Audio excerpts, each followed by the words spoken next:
कहानी की शुरुआत में हम दो बच्चों को देखते हैं, जिसमें छोटा बच्चा अपनी फ्रेंड से कहता है कि मैंने एक लड़की को किस किया है। ये बात सुनकर वो लड़की काफी गुस्सा हो जाती है और जेलसी के कारण उस लड़के को छत से धक्का दे देती है। तभी वो लड़का छत को पकड़कर उससे हेल्प मांगता है, पर वो लड़की उसकी हेल्प नहीं करती, जिससे वो लड़का नीचे गिरकर मर जाता है। फिर हमें कुछ साल बाद का सीन दिखाया जाता है, जहाँ हम स्कॉट नाम के एक आदमी को देखते हैं, जो एक स्टूडेंट होने के साथ एक अच्छा फुटबॉल खिलाड़ी भी होता है। स्कॉट क्लास में अपनी गेम की वजह से काफी पॉपुलर होता है, क्योंकि वो गेम जीतने में अपनी जी जान लगा देता था।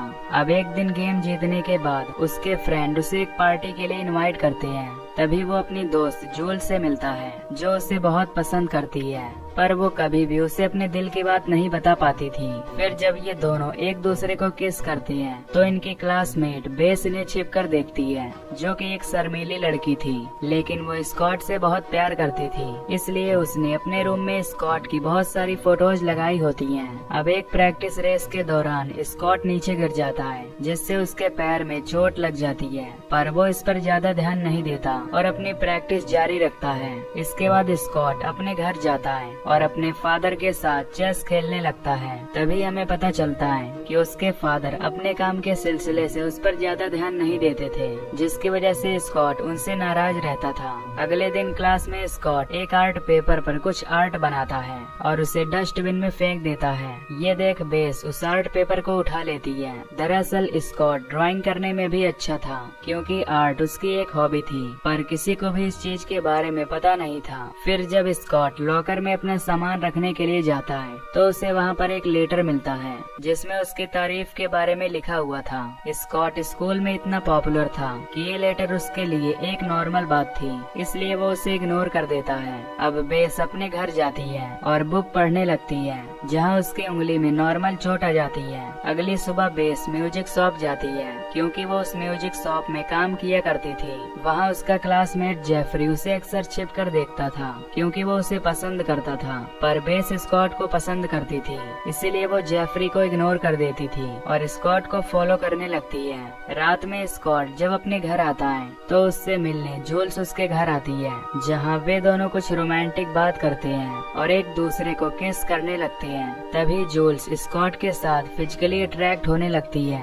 पर स्कॉट उसे रोक देता है, क्योंकि स्कॉट ये सब नहीं करना चाहता था। फिर जूल्स अपनी एक न्यूड फोटो क्लिक करके स्कॉट के पास सेंड कर देती है और यहाँ से चली जाती है। फिर जब जूल्स अपने घर पहुँचती है, तो हम देखते हैं कि कोई छिपकर उसका पीछा कर रहा है। इधर जेफरी बेस को इम्प्रेस करने की कोशिश करता है और उसे अपना पेन ड्राइव देता है, जिसमें कि उसका कुछ फेवरेट सॉन्ग था, पर बेस उस पर ध्यान नहीं देती, क्योंकि उसका जेफरी में थोड़ा भी इंटरेस्ट नहीं था। अब बेस घर के अंदर आती है और अपने लैपटॉप पर जूल्स की फेसबुक प्रोफाइल ओपन करती है, जहां उसे जूल्स और स्कॉट की कुछ फोटो दिखाई देती है। बेस इन फोटोज को ध्यान से देखती है, जिससे उसे जूल्स से जलन होने लगती है और वो स्कॉट से मिलने का फाइनली डिसीजन लेती है। इसके बाद बेस एक लेटर स्कॉट के घर छोड़ आती है, जिसमें उसने एक जगह और टाइम लिखा हुआ था। इधर स्कॉट एक्सरसाइज कर रहा होता है, तभी उस पर कोई नजर रखने लगता है, पर स्कॉट को इस बात का पता नहीं होता, इसलिए वो अपने घर चला जाता है। घर आने के बाद स्कॉट को बेस का लेटर मिलता है, जिसमें उसने बेस को एक जगह पर मिलने के लिए बुलाया था। इधर बेस उसी जगह पर जाती है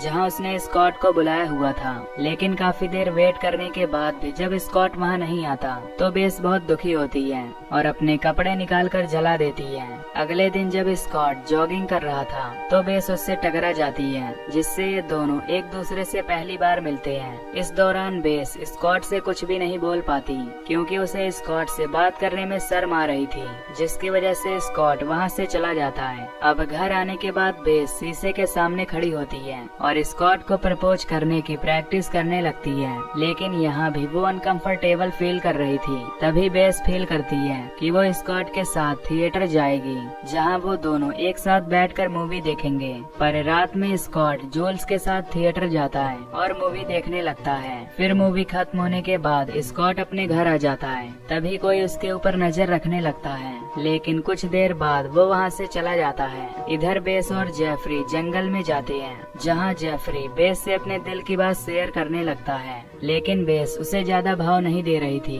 तभी जेफरी उसे किस करने की कोशिश करता है तो बेस उसे धक्का देकर वहाँ से चली जाती है। घर आने के बाद बेस स्कॉट और जूल्स की फोटो को एडिट करती है, जिसमें वो जूल्स की फोटो को हटाकर अपनी फोटो लगा देती है, जिससे उसे अच्छा फील होता है। दूसरी तरफ जूल्स स्कॉट को अपने घर बुलाती है क्योंकि उसके विंडो पर किसी ने ही इज माइन यानी वो मेरा है लिखा था।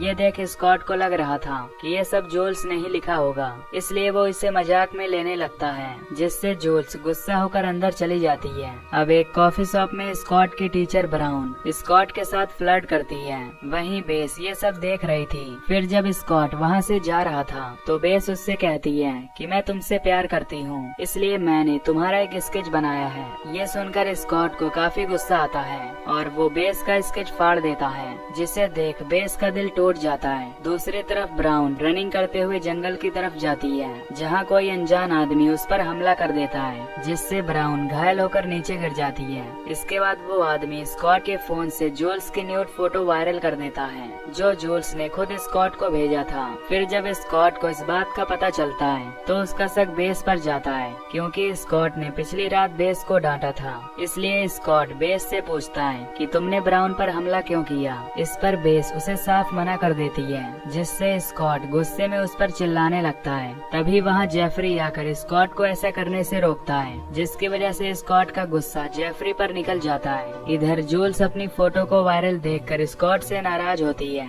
तो स्कॉट उससे माफी मांगने के लिए जाता है, पर जूल्स उसकी एक भी नहीं सुनती और वहाँ से चली जाती है। अब एक पार्टी के दौरान जूल्स गुस्से में ज्यादा ड्रिंकिंग कर लेती है, जिससे उसे चक्कर आने लगता है और वो एक रूम में जाकर सो जाती है। तभी वहाँ वो अनजान आदमी आता है जो जूल्स को मारने की कोशिश करता है, पर जूल्स किसी तरह बच जाती है और ये बात वो स्कॉट को बताती है, जिसे सुनकर स्कॉट को बेस पर शक होता है, क्योंकि उसे लग रहा था कि बेस ने जैसे ब्राउन को मारने की कोशिश की थी, हो सकता हो उसी ने जूल्स पर भी अटैक किया होगा। इसलिए स्कॉट जूल्स को पुलिस स्टेशन जाकर कंप्लेन लिखवाने के लिए बोलता है, जिस पर जूल्स कहती है कि उस समय उसने ड्रिंक कर रखा था, जिसकी वजह से पुलिस उसकी कंप्लेन नहीं लिखेगी। इसके बाद स्कॉट जूल्स को उसके घर छोड़ देता है और खुद अपने घर जाने लगता है। तभी रास्ते में स्कॉट की गाड़ी एक साइकिल से टकरा जाती है। फिर जब स्कॉट चेक करता है तो वो बेस की कोवर्कर एंडी होती है, जो अपने साइकिल से घर जा रही थी। इस दौरान एंडी के पैर में काफी चोट आ जाती है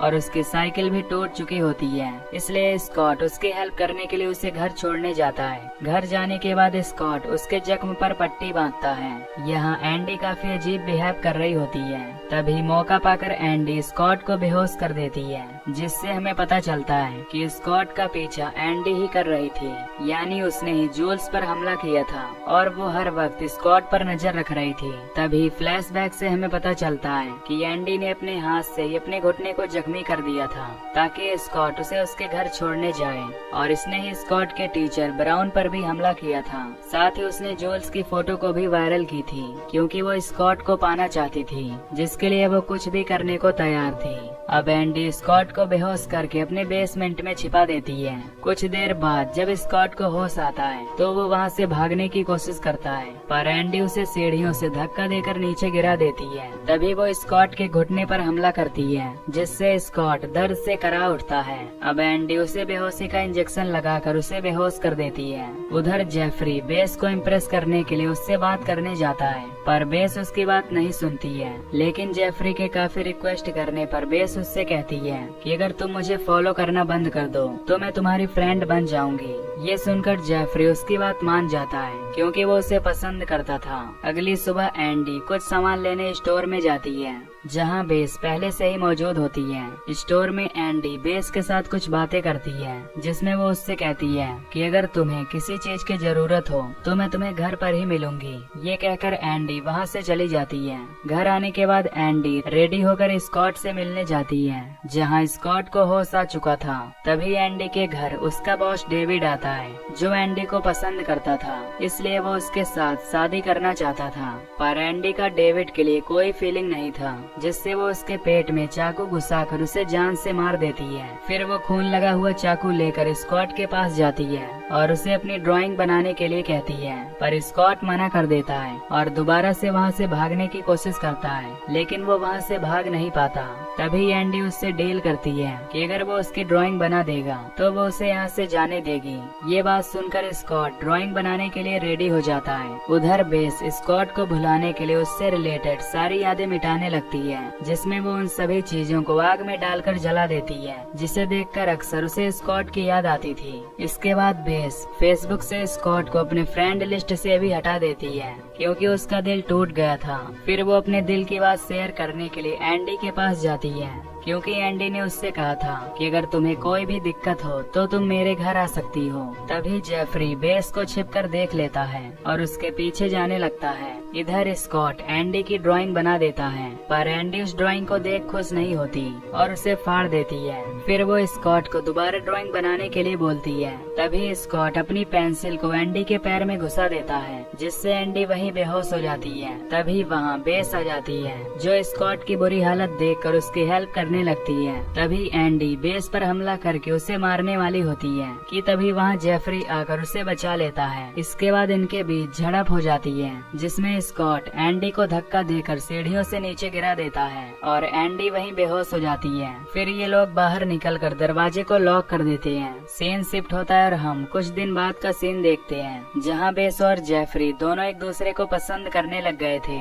दूसरी तरफ स्कॉट और जूल्स भी रिलेशनशिप में रहने लगते हैं। अब जख्मी टांग की वजह से स्कॉट फुटबॉल नहीं खेल पाता, पर उसका आर्ट हॉबी था, इसलिए वो एक आर्ट स्कूल में अप्लाई कर देता है। इधर एंडी से मिलने उसका वकील आता है, जो उसे उसके द्वारा मारे गए लोगों की रिपोर्ट दिखाता है। तभी हमें पता चलता है कि मूवी की शुरुआत में जिस लड़की ने जेलसी के कारण छोटे बच्चे को छत से नीचे गिराया था, वो कोई और नहीं बल्कि एंडी ही थी। दरअसल एंडी साइको होने के कारण काफी जिद्दी थी, जिससे उसे जो चीज भी पसंद आती है वो उसे हासिल करने के लिए अपनी जान भी देने को तैयार थी, जिसकी वजह से एंडी लास्ट में जेल के अंदर बंद हो जाती है। और इसी के साथ ये मूवी यहीं पर एंड हो जाती है।